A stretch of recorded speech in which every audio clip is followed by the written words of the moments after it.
Ever wondered about the big questions of life? You know, those thoughts that keep you up at night staring at the ceiling? In the previous video, we explored the idea of a worldview, what it is and how we end up with one. No matter who we are, where we come from, or what we believe in, there are 5 questions that form the backbone of any worldview. Let's summarize these fundamental questions together. We'll also explore how they shape not only our personal lives, but also the way we interact with the world around us. Ready? Let's jump in. Let's start with the nature of reality. At the heart of this concept, we grapple with the question of what lies at the very core of the universe.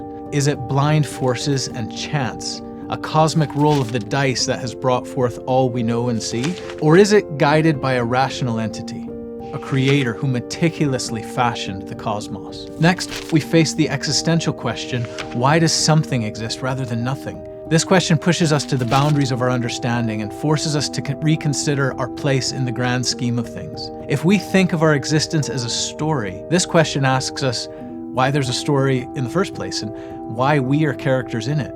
Lastly, we consider whether the world is governed by divine oversight or is it completely deterministic, following rigid laws of nature. This is like asking whether our lives are like a scripted play where every line in action is preordained, or more like an improv performance where we navigate the stage according to our understanding of the world. Your stance on these questions helps shape your understanding of reality, influencing your actions, decisions, and how you interact with the world around you. Next, let's reflect on our essence as humans. Are we fundamentally self-centered, vying for our own survival? Or are we fundamentally altruistic, innately drawn to cooperation and unity, like the ensemble band of superheroes in a movie? Despite their differences, superheroes end up uniting against common threats, embodying the ideal of teamwork. And another question, are we beings who have a non-material element, transcending the physical world? Or are we just biological entities, a product of evolution and natural processes? Consider the perspective presented in films like Ridley Scott's Blade Runner, where replicants, bioengineered beings, struggle with their own humanity. They have emotions, memories, they have a desire to live, yet they're just products of biology, lacking any soul or spirit or self, nothing that transcends their own arbitrary origin. Narratives like this prompt us to question, if we're merely biological, how do we account for our unique human experiences, our capacity for love, empathy, and self-awareness? Whether you believe that besides the physical body and brain, there is also a non-material part to us, or see humans as complex biological machines, will greatly influence how you interact with others, perceive yourself, and understand your place in the universe. It's like being a character in these stories. Your understanding of your nature dictates your actions, your motivations, and your relationships. Now let's discuss the moral compass guiding our lives. Is morality absolute, or is it relative, shifting with cultural and personal perspectives? Can we truly differentiate between bad and good? If we know good from bad, why do we sometimes end up doing what we deeply think is bad? What's the big deal about doing bad things anyway? Where does morality come from? Is it a byproduct of evolution, or is there something deeper about what it means to be moral? Our stance on morality can significantly influence our judgments and actions, much like the moral dilemmas faced by these characters shape their destinies. Now, let's ponder one of the most profound existential questions. What is the meaning of life? And why are we here? This is close to the central question that propels the narrative in Jean-Paul Sartre's novel, Nausea.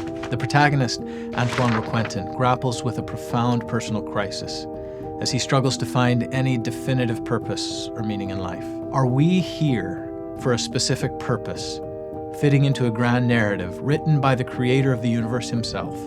Or is our existence, much like Roquentin's, an open-ended journey where meaning isn't given but created through our actions, decisions, and relationships? Whether you view life as a story within a book that has a clear, defined purpose, or see it as a book of blank pages waiting for you to pen your chapters, your understanding of this question profoundly impacts your journey. It shapes your choices, guides your relationships, and ultimately dictates the legacy you leave behind. Finally, let's contemplate the enigma of what happens after we die. Is there an afterlife, a new chapter in the saga of existence, akin to the popular concept of heaven people talk of where their relatives are looking down on us all. In The Lovely Bones, Alice Sebold explores the idea of life after death in this way through the perspective of Susie, a teenage girl watching over her family from heaven. Or is death the end, the closing of our individual stories, like the poignant conclusion in Ernest Hemingway's A Farewell to Arms?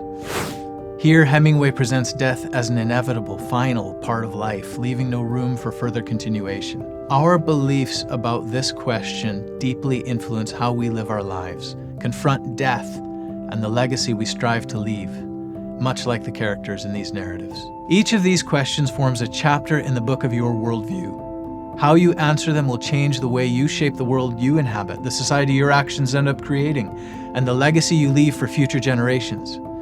We're not merely passive readers of the world. We are also its active authors.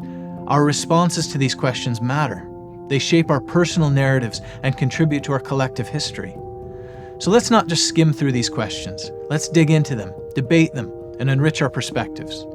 Because it's in grappling with these questions that we discover not just our personal narratives, but also our potential to shape the grand narrative of humanity.